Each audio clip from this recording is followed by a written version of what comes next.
mga halaman na magandang ilagay sa front gate, ano. Ito'y lumalaki at tumataas na pupunan niya po yung mga empty spaces, ano. Kapag bigay po ng ganda, no, sa inyong mga bahay, tahanan, tarangkahan. Ngayon naman, tatalakayin natin yung reason o mga dahilan, ano, kung bakit sila magandang ilagay base po sa ibibigay kong criteria.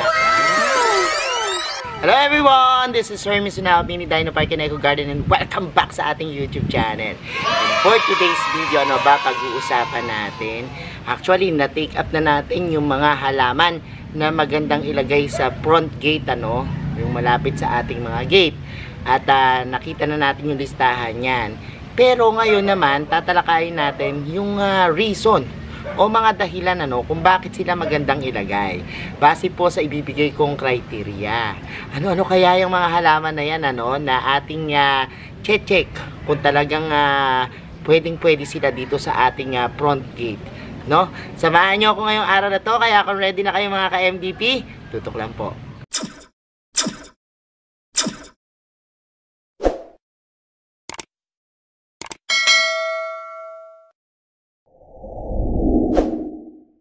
We're back mga ka-MDP. Importante nga po yung mga gate, ano, dahil yan po yung front gate natin, dyan po nagsisimula yung pagpasok pa lang ng mga enerhiya, at the same time po yung mga bisita natin, ano, yan po yung unang madadatan kapag bibisita po sa ating bahay. At kailangan po maganda, maaliwalas, at syempre merong umiikot na magandang energy, no? Kaya nga po ngayong araw na ito, gumawa tayo ng checklist. Ano ba yung mga nasa checklist natin? Una, ang halaman bang ito ay merong aesthetic value? Pag sinabing aesthetic value, maganda ba silang ipang display? Okay na okay ba yung kanilang itsura dun sa paglalagyan sa kanila, kung magta-try ba sila sa lugar na yon.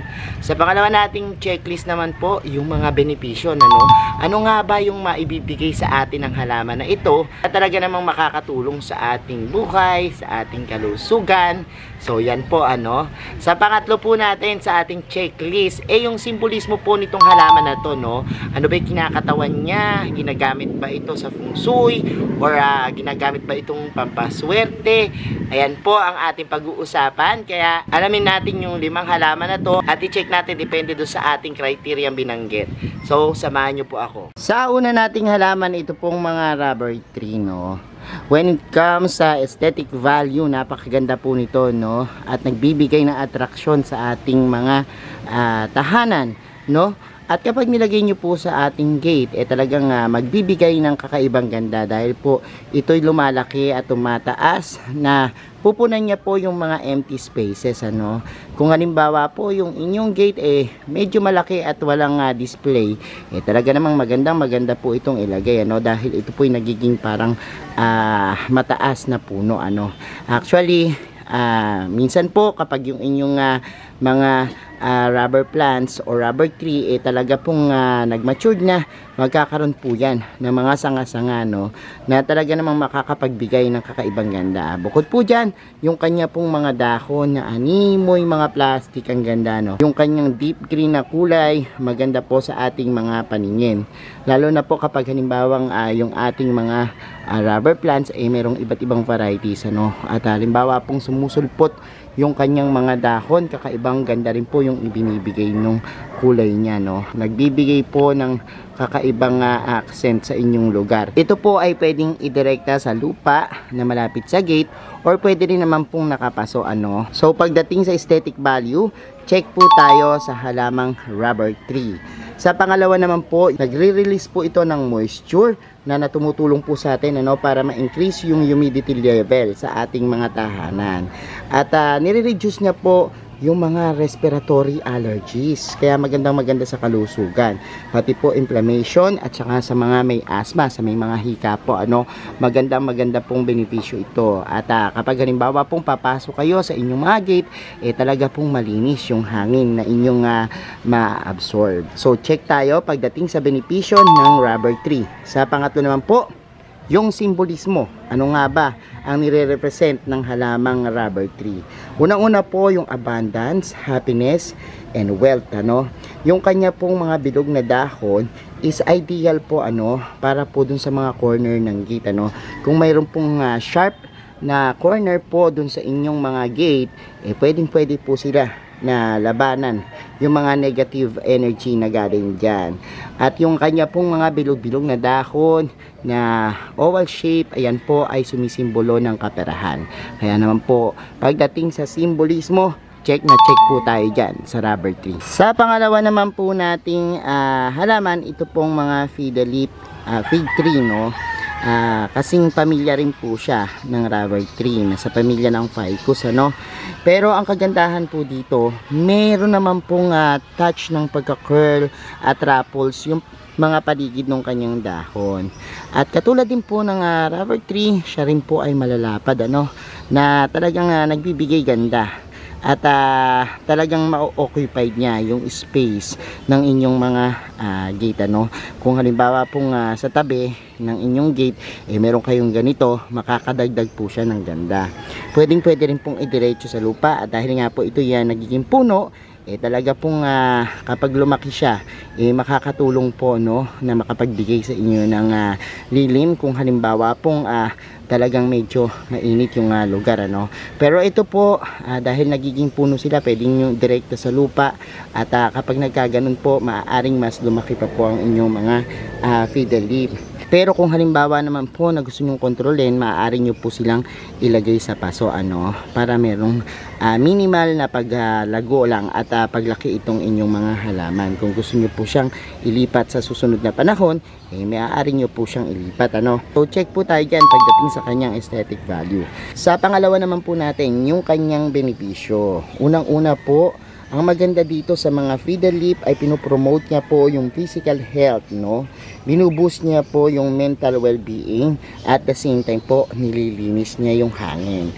Kaya check po tayo pagdating sa benepisyo ng mga fiddle leaf. Pagdating naman po dun sa simbolismo niya, at napakagandang maging gabay po ng halamang fiddle leaf, ano? Dahil unang-una po, may simbolismo po siya ng fertility, abundance, and good luck. Ginagamit nga po ito sa feng shui special arranging principles, ano, itong pagdi-display ng mga fiddle leaf, dahil nga po sinasabing maswerte ang halamang ito, no, kapag ilalagay nyo po sa mga entrance or front gate, no. Napakaganda po nila, at maganda yung simbolismong taglay. Sa pangatlo naman nating halaman, ito pong palmera, no. Yung mga palmera po, madalas nating makita yan sa mga bakuran, ano, and even malapit sa gate. Dahil ito rin po ay tumataas at lumalaki, maganda po siyang ipang-display doon. So bagay na bagay po yan. Check tayo pagdating sa aesthetic. Bukod po dun sa green na dahon niya, talaga naman pong yung makapal niya pong dahon kapag lumago, magbibigay po sa atin ng kakaibang ganda, no? Parang tropical touch naman po pagdating sa ating mga tahanan. Pagdating naman po sa benepisyo ng halamang ito, nire-reduce niya po yung anxiety, no? At sinasabing 37% po nung anxiety ay natatanggal nito, no? Pagdating naman po sa depression, sabi sa pag-aaral, 58% ang nare-reduce kapag may alaga po kayo nitong palmera. Isa po siyang air purifying plants dahil po sa kanyang magandang properties na nag-absorb ng mga lason sa hangin. Ini-increase niya rin po yung oxygen level, no, sa ating mga tahanan, at ini-improve niya po yung humidity. Kaya po magiging maaliwalas, presko yung lugar, ano, kung saan nyo po inilagay ito. Pagdating naman po sa simbolismo ng halamang ito, sinisimbolize niya po yung victory, triumph, freedom, peace, honor, truth, and eternal life. So napakadami pong sinisimbolo ng halamang palmera, no. Ito nga po, ina-associate po siya sa Roman goddess na si Nike, no, or Nike, no. At maganda po ito dahil sinasabing makakapagbigay ito ng kakaibang swerte kapag meron po kayo sa inyong mga gate. Sa pang-apat naman nating halaman, ito pong mga photos, ano. Magaganda po yung mga photos natin, lalo na po yung mga variegations nila, no. Kapag halimbawa pong nilagay po natin to sa malapit sa gate, ang daming pwedeng gawin, ano. Pwede po siyang ilagay ng nakahang, pwede rin po siyang ilagay ng nakapole, pwede rin po pakapitin nyo po sa mga wall. At maganda po siya dahil doon sa binibigay niyang kakaibang touch, no, kapag halimbawa pong dinisplay nyo.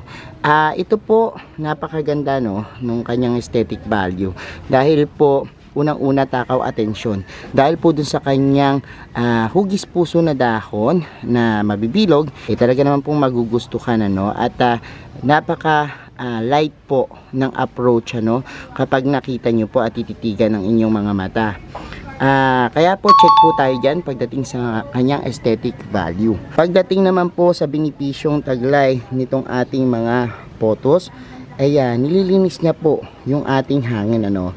Nire-remove niya po yung formaldehyde, benzene, and even po yung carbon monoxide at carbon dioxide, ano, na talagang umiikot sa ating paligid.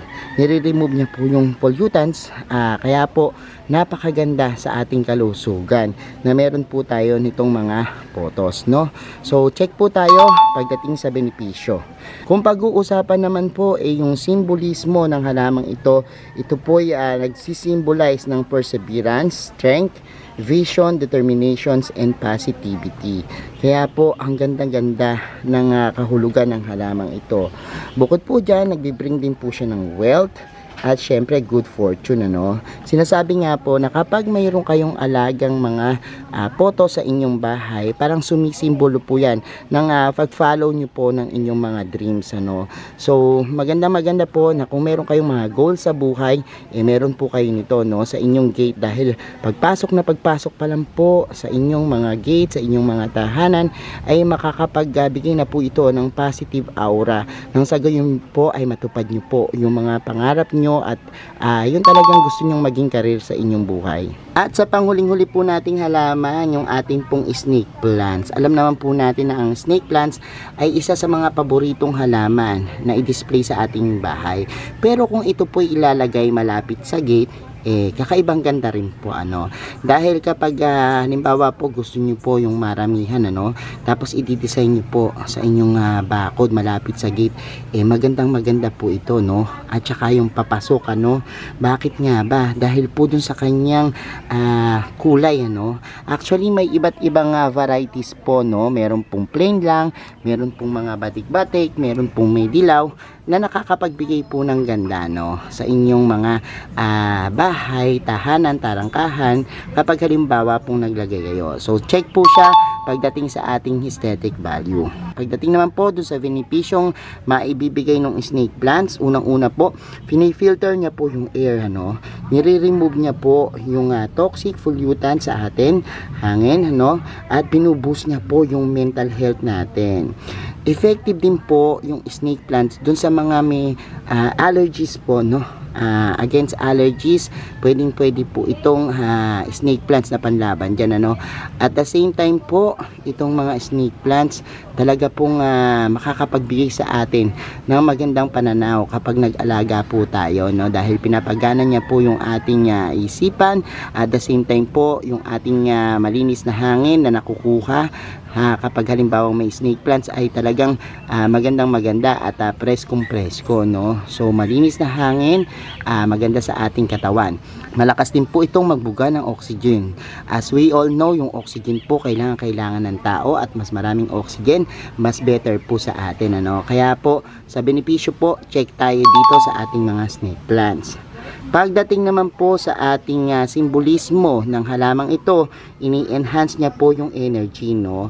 Nag-a-attract din po ito ng luck, positive energy, at sinasabi nga po na kapag meron kayo sa gate nyo nitong napakagandang snake plants, ay nagsisilbing shield po siya na nagpo-protect sa ating bahay from negative people at saka po sa mga negative na trauma. So good luck din po yung simbolismo niya, purity and success. Yung kanya pong patayong pagtubo, nangangahulugan po yan ng growth and abundance. Kaya po isa rin po yan sa mga lucky plants na talaga namang laging nakakasama sa listahan. So pagdating po sa simbolismo, check na check po tayo dito sa ating snake plants. So ayan mga ka-MDP, napanood nyo po yung ating 5 halaman na check, no? Pagdating sa mga criteria nga nabanggit natin para sa ating mga gate, ano. Kaya kung naghahanap po kayo ng mga halaman na ilalagay nyo po sa gate nyo, pwede nyo pong i-consider itong 5 halaman na ito na binanggit natin. So thank you so much sa inyong panonood, and I hope natuwa kayo dyan sa ating vlog, ano. Kasi marami sa atin yung naghahanap, ano kaya yung pwede kong i-display sa aking gate, ano, yung may mga simbolismo, yung may mga benepisyo, at syempre makakadagdag ganda, no. So thank you so much sa lahat na nagla-like, nag-share at nagko-comment sa ating video. Sa mga hindi pa po nag-subscribe sa ating YouTube channel, kung bet na bet nyo po yung ganitong usapan, plants and gardening, mag-subscribe na po kayo sa ating YouTube channel, ano. Huwag nyo pong kalimutang i-hit yung notification bell para laging updated sa aming latest uploads, pati po sa iba't iba nating social media accounts, sa ating TikTok, Instagram, Facebook pages. Search lang po Hermie Sunaho or Mini Dino Park in Eco Garden, makikita nyo na yan. Salamat ng maraming mga ka-MDP, and this is Hermie Sunaho, nagsasabi sa inyo ng happy planting. Bye bye.